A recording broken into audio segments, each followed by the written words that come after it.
Namaste everyone.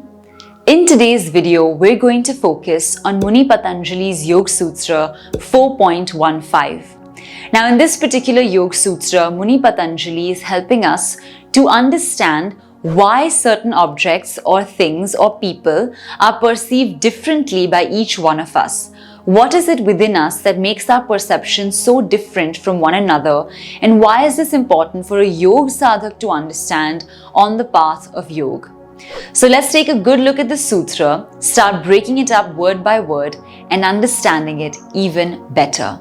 So the sutra itself goes, Vastu samye chitta bhedatayor vibhaktaf panthaha. Alright, so this is the sutra itself.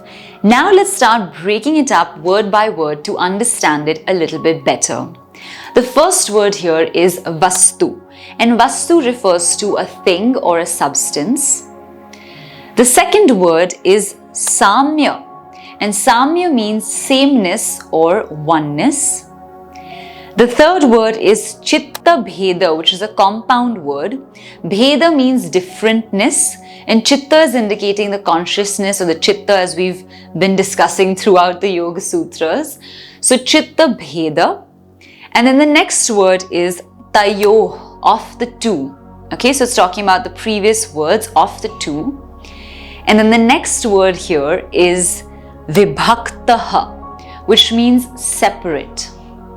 And the final word over here is pantha, which refers to, or panthaha, which refers to directionality or the direction. So these are the meanings of each of the words given in this particular sutra. And now we're going to go a little deeper into it to understand what exactly it's saying and how we can understand it a bit better. So the sutra is telling us that even though particular objects might appear the same, or the same object is perceived differently by different people because of the difference in the nature of their chitta.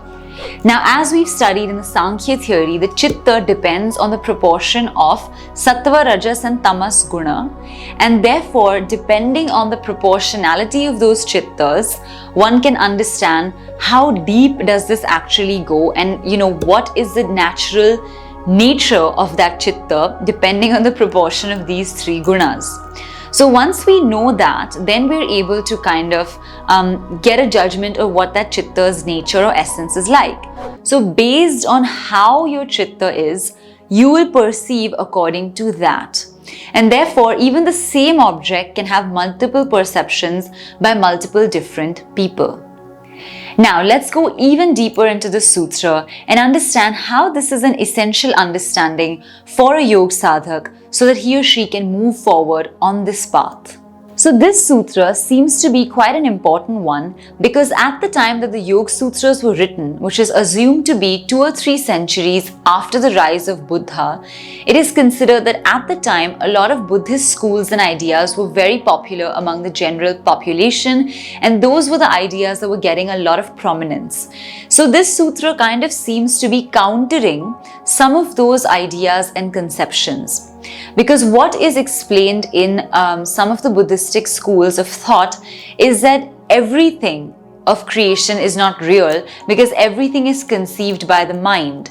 And one of the basis of that argument used to be that because everybody perceives even the same object as different, that means the object has no absolute truth because everybody's perception of it is different.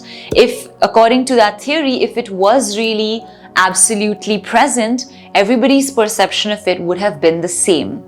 So this sutra seems to be counteracting that argument by saying that it's not that the object is unreal or created only by the mind.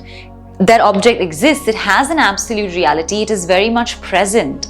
But it's being understood differently because the instruments or the people who are using, perceiving it are inherently different. So this is one of the most key elements that we need to understand as yoga sadhaks, that our chittas are different, especially based on the proportion of the gunas that dominate our chitta, as well as our past sanskaras and all the karmashaya and all the kind of remaining sanskaras all of that, it's like all of that baggage is impacting anything that we see.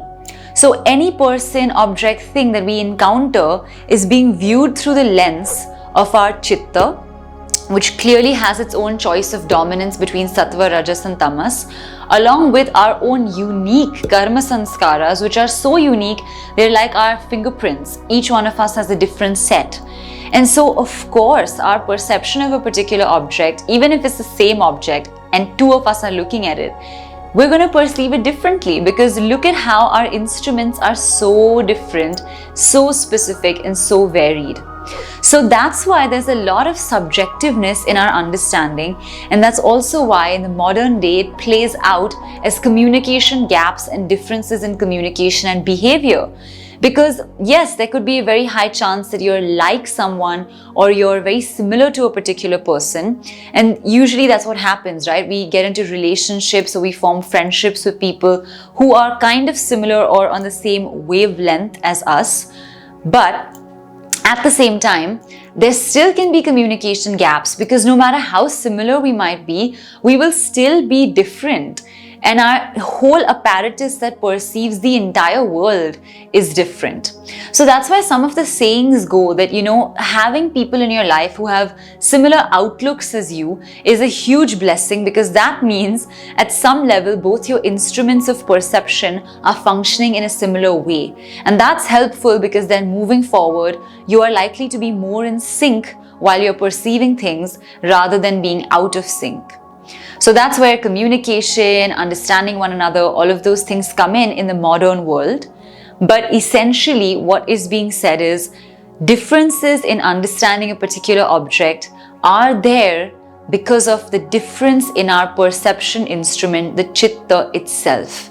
And because of that, inherently, we are all going to perceive differently with different degrees of a difference. So there's somebody who I really disagree with, or somebody whom I can't vibe with at all in a way, then that person and me probably perceive things very differently.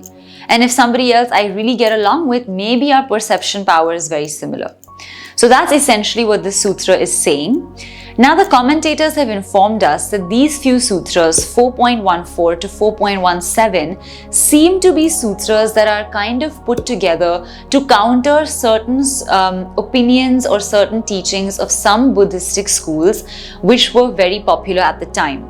So as we know, there are some theological, philosophical differences between what the Yoga Sutras say and what certain Buddhist schools say. And so taking that into account, these sutras seem to have been written keeping that in mind, and to kind of, shed light on what the Yoga Sutra follows and what line of thought they believe in. So this is it for Yoga Sutra 4.15. I hope you've been able to understand its overall gist and the concept. If you have, please don't forget to give this video a big thumbs up, and also do leave your thoughts, comments and suggestions in the comment section below. Please also share this video with your friends and family, especially those who could benefit from the Yoga Sutras or yoga philosophy. And at the same time, please don't forget to subscribe to the channel, because we release new videos every single week, so you can stay tuned as to when the next one is going to come out. Now with that, we look forward to seeing you in the next video or in the next class, course or workshop, links for which are in the description. So we look forward to seeing you at the next one. Until then, take care, keep practicing, and we're going to see you very soon. Namaste.